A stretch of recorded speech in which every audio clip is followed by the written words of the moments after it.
আসসালামু আলাইকুম এবং শুভ সকাল। আজকে বিশ্ব পাইলস দিবস উপলক্ষে আপনাদের সাথে উপস্থিত আছি আমি ডক্টর রেদওয়ানা নূর এবং আমাদের সাথে উপস্থিত আছেন সকলের শ্রদ্ধেয় প্রফেসর ডক্টর মোহাম্মদ রশিদুল ইসলাম স্যার, বিভাগীয় প্রধান কোলোরেক্টাল সার্জারি বিভাগ, Shaheed Suhrawardy medical college hospital এবং সভাপতি বাংলাদেশ সোসাইটি অফ কোলন এবং রেক্টাল সার্জন। স্যার আসসালামু আলাইকুম। ওয়ালাইকুম আসসালাম। আপনাকে অনেক অনেক শুভেচ্ছা। স্যার, আপনার কাছে আমার কিছু প্রশ্ন ছিল। বিশ্ব পাইলস দিবস পালনের উদ্দেশ্য কি স্যার? ধন্যবাদ।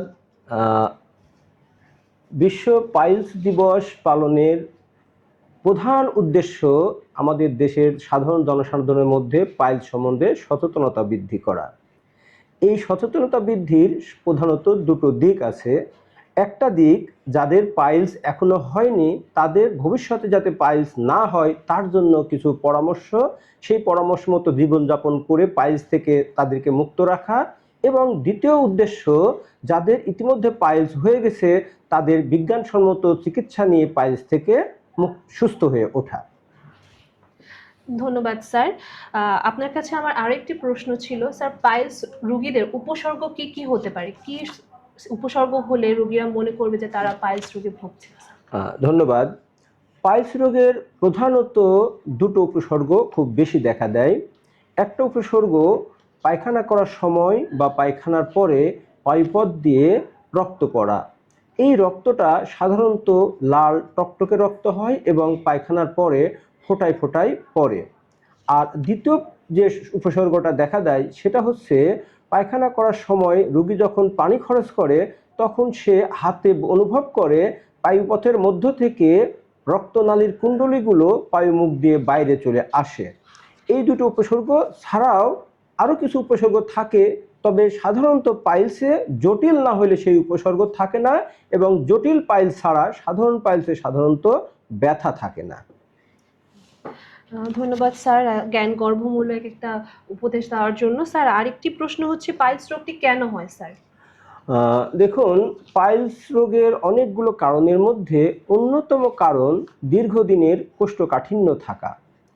এই দীর্ঘদিনের কোষ্ঠকাঠিন্যের ফলে পায়ুমুখের ভিতরে যে রক্তকুণ্ডলীগুলো থাকে এই রক্তকুণ্ডলীগুলো স্ফীত হয়ে যায়। তখন পায়খানা করলে পায়খানার সাথে ঘর্ষণের ফলে এই রক্তনালীগুলো ফেটে যায় এবং এই রক্তনালীগুলো থেকে তখন রক্তক্ষরণ হয়ে থাকে। আর রক্তনালীর কুণ্ডলীগুলো পায়খানার সময় পায়খানার প্রেসারে পায়ুমুখ দিয়ে বাইরে চলে আসতে পারে। সাধারণত এই কোষ্ঠকাঠিন্যগুলো যদি না থাকে তাহলে সাধারণত পাইলসগুলোকে অ্যাভয়েড করা যায়। স্যার, আপনার কাছে আমাদের আরেকটি প্রশ্ন ছিল। বিশ্ব পাইলস দিবস উপলক্ষে জনসাধারণের জন্য আপনার উপদেশ কি স্যার? ধন্যবাদ। বিশ্ব পাইলস দিবস উপলক্ষে জনসাধারণের কাছে আমার উপদেশ, আপনাদের মধ্যে এখনও যাদের পাইলস রোগটি হয়নি তারা দীর্ঘদিনের কোষ্ঠকাঠিন্য এড়িয়ে চলবেন, বেশি বেশি পানি পান করবেন, বেশি বেশি শাকসবজি খাবেন, বেশি বেশি আঁশযুক্ত ফলমূল খাবেন, নিয়মিত হাঁটার অভ্যাস করবেন এবং প্রতিদিন পায়খানা করার অভ্যাস করবেন। এইভাবে আপনি কোষ্ঠকাঠিন্য এড়িয়ে চলতে পারবেন এবং পাইলস থেকে নিজেকে মুক্ত রাখতে পারবেন। আর দ্বিতীয় পরামর্শ, আপনাদের মধ্যে যারা অলরেডি এখনও দ্বিতীয় ওটা পরে দিন, হ্যাঁ।